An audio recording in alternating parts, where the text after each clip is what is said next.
Welcome to the Forever and Ever podcast. I'm your host, Homer Hargrove, and today we're going to be talking about the number one marriage killer, and that is unspoken expectations. But don't worry, we're going to talk about how to fix them.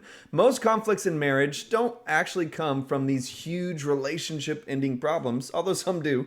They often come from these little moments of frustrations that build up over a long period of time. It's these times when we expected something to happen in a certain way and it didn't.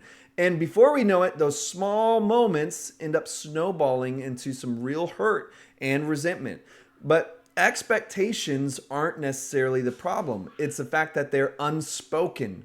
And today we're going to unpack why that happens and how it plays out in our marriage and what we can do to really change it. So let's go ahead and dive in. First of all, is this idea that expectations are inevitable, but communication has to be intentional. So I want you to think about this for a second. Every single one of us has expectations in our hearts in regard to our marriage, in regard to our relationships, and some of them are things that we've thought about and could easily put into words, while others are just kind of like ingrained in us. They're things that we assume might be even to be obvious because they've always been the way for us. And it's this idea that where you may feel like it's obvious, maybe you expect your spouse, for example, to check in with you before making plans, because in your family growing up, that's just the way people did it. Y'all planned things together, y'all talked about it, or maybe you expect certain levels of affection, or whether that's a verbal affirmation or physical touch, quality time, because that's how you feel loved. And it's not that these expectations are even like really unreasonable. In fact, most of the time they often make sense. But the problem is that we don't realize that we have them until they're unmet. And that's when the frustration kicks in. And that's where we start even making assumptions about why they're not doing that. Well, if they really loved me, then they would be checking in to make sure that I was okay when I got here. It's like it could be even simple stuff like that. And when we feel disappointed, it's easy to start believing that our spouse just doesn't care about us. But here's where we have to stop and ask ourselves, have I ever communicated this expectation, or did I just assume that they knew? And that's a hard thing to admit. It's a hard thing to realize that we've made assumptions, because it means that we have to take ownership of part of the conflict. And the truth is, our spouse can't meet expectations that they don't know about. And no matter how well they know us, at the end of the day, no one is a mind reader. And the sooner that we can accept that, the less frustrations that we're going to experience as we learn to make communication a habit, and understand that this is not just a one-time fix. We're trying to make communication a regular part of our expectation. So if unspoken expectations are the problem and clear communication is the answer, the key is that it has to be consistent. It's not just about one big conversation that y'all have to where y'all stayed up to 2 a.m, where you lay out everything that you want from your spouse. It's about making these conversations just kind of like a normal part of your relationship. You don't have to just do this one big ceremony of expectations, and from this henceforth you shall acknowledge that this is what it is expected of you. No, it should be a little more calmed down, a little more casual, to where it's something about how we communicate, how we conversate, how we live as a couple. I want you to imagine you and your spouse have a disagreement about how often you guys have date nights. And you might think we need to go out at least once a week to stay connected. And meanwhile, your spouse might be thinking we're with each other all day. We have a lot of time at home, and we're also really busy. Why do we need to go out? Maybe we just can't have it here. And if you never actually talk about this, what will happen is one of you will start feeling neglected, and the other one will feel frustrated because they don't understand why you're frustrated with them, and they start feeling pressured, and they don't know why they're feeling pressured. And instead of just finding a solution together, you both just get frustrated, and then y'all end up getting irritable with one another, and you're fighting about things that you really normally wouldn't be fighting about, but it's really because of this undertone of frustration that you both are feeling with one another. But when you talk about it, you can actually figure out a plan that works for both of you. Maybe it's not just a weekly date night out, but maybe it's regular time that you set aside for each other. And maybe it's, just this compromising solution to where you voice what you had in mind, and the other person like, I had no idea that you were expecting that you wanted to do that, but I'm totally down. I think that's a great idea. They might be just totally on board. It's not even like even a compromise needed. They just didn't know. So it's this idea that sometimes how clear connection isn't about just getting your way. It's about understanding each other and even just being able to voice your heart. And the more that you do it, the more natural it will become. The goal is to create this rhythm in your marriage where it feels normal to check in with each other and to talk about your needs before they turn into frustrations. And again, this is this idea of recognizing what you're feeling frustrated about and making a choice to talk to your partner in a reasonable way. You're not just going to talk to your partner coming in hot like, hey, why don't you do this? And why don't you do this? Why do you do that? It's not about starting a fight, but like just coming in with an articulate response like, say, hey, can we talk? I realize that I've been inwardly wanting you to do this, and it's been making me feel frustrated, but I realize I've never even voiced it to you, and I want to talk about it.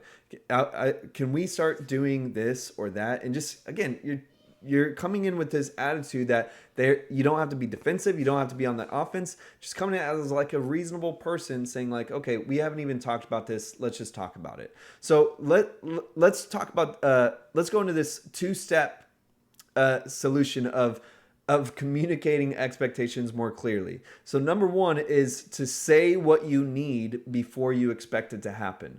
So many of our frustrations in our marriages come from the fact that we expected something to happen, but we never actually expressed that expectation out loud. And because of that, we set our spouse up to fail because they never had a chance to succeed. We need to get in this habit of saying what you need before you expect it. And if you want your spouse to help more with something around the house, don't wait until you're so frustrated and angry about it to bring it up. Instead of thinking they should just know that I need help, say something simple and direct. Hey, I feel overwhelmed with everything on my plate. Could we talk about how we can better divide up the chores around the house, or this or that? And if you want more quality time together, instead of getting upset that they don't automatically prioritize it, just simply say, hey, I want us to have more regular date nights, or I want us to have a date night this week. What day works for you? Can we do that? And it might feel unnatural as you're trying to make you're almost like, it might feel like you're organizing what you wanted to just happen on its own, but don't mistake this idea of intentional practice with like neglected romance. Just understand that there's spontaneous moments for romance. Of course, yes, I get it.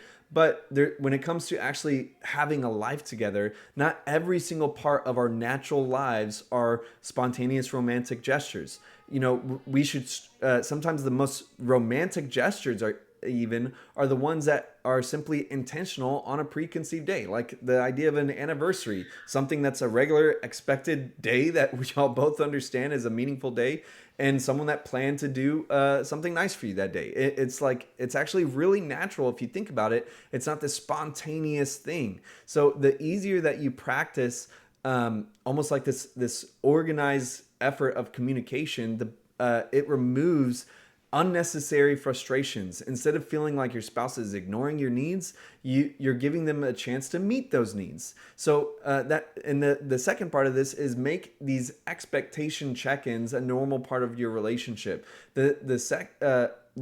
The habit of checking in with each other. And I don't mean waiting until something is wrong to talk about expectations. I mean just making it a regular, proactive part of your marriage. Asking each other, is there anything that you've been needing me to do that I haven't been doing? Even just put yourself out there.